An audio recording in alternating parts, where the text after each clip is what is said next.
and the blade picks up a rock and throws it through a windshield on a car that's driving by. You're personally responsible. Worst case scenario, it hits somebody in the head and it causes them damage, maybe even death. That's actually happened in the past.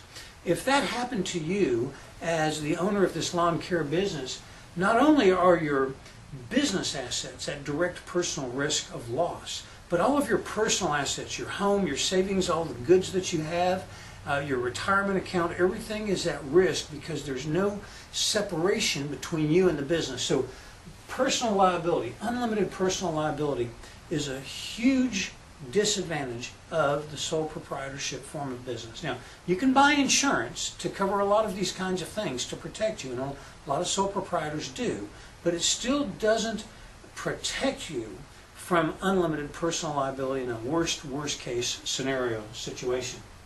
Another aspect that's a disadvantage of being a sole proprietor is the fact that you have a limited amount of skills and resources and capabilities at your personal disposal. No matter how bright and talented we are as individuals, we all have limits. And so as a sole proprietor, you don't really have much in the way of other things you can draw upon. Now, you can hire people and you can hire consultants, but you do have some limits.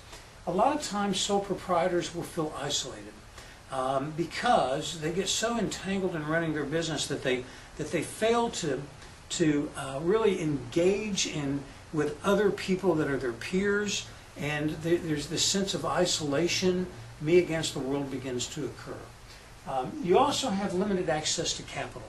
Now, you can borrow money as a sole proprietor, and banks will loan you money if you have a proper credit history and credit worthiness and sufficient assets and that sort of thing.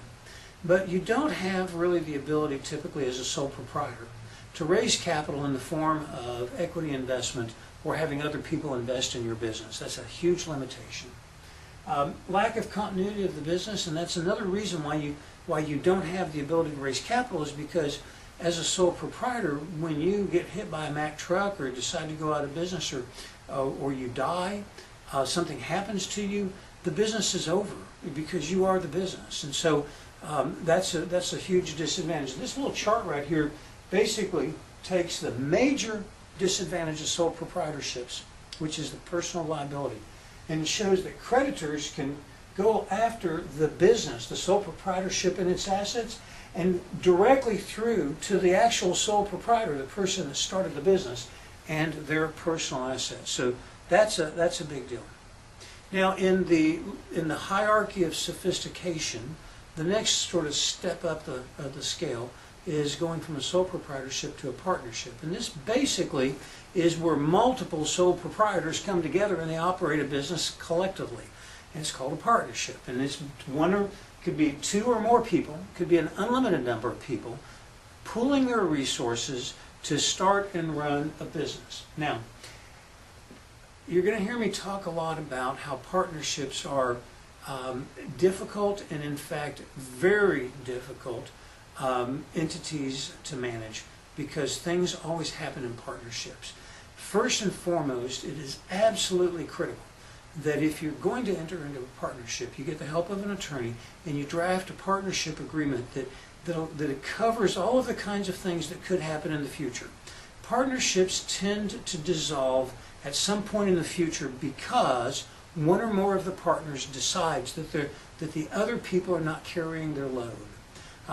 As a CPA, I've had a lot of clients over the years that have come to me to try to help resolve partnership issues, and they almost always fall into the realm of two or more people start out, and when they start out, it's like a newlyweds. Everything's fine, they're both working gung-ho. And then over time, one of the partners decides that he's not as interested as he used to be, he or she. And they end up becoming maybe interested in getting married, interested in being with their family, interested in taking vacations, interested in retiring, or just interested in working less. And so if there's two people in a partnership and they're splitting the profits 50-50, and one of the partners is really doing a lot and the other one is not doing much, then naturally the partner that's doing a lot is going to feel disillusioned about the partner that's not doing as much. Very common scenario.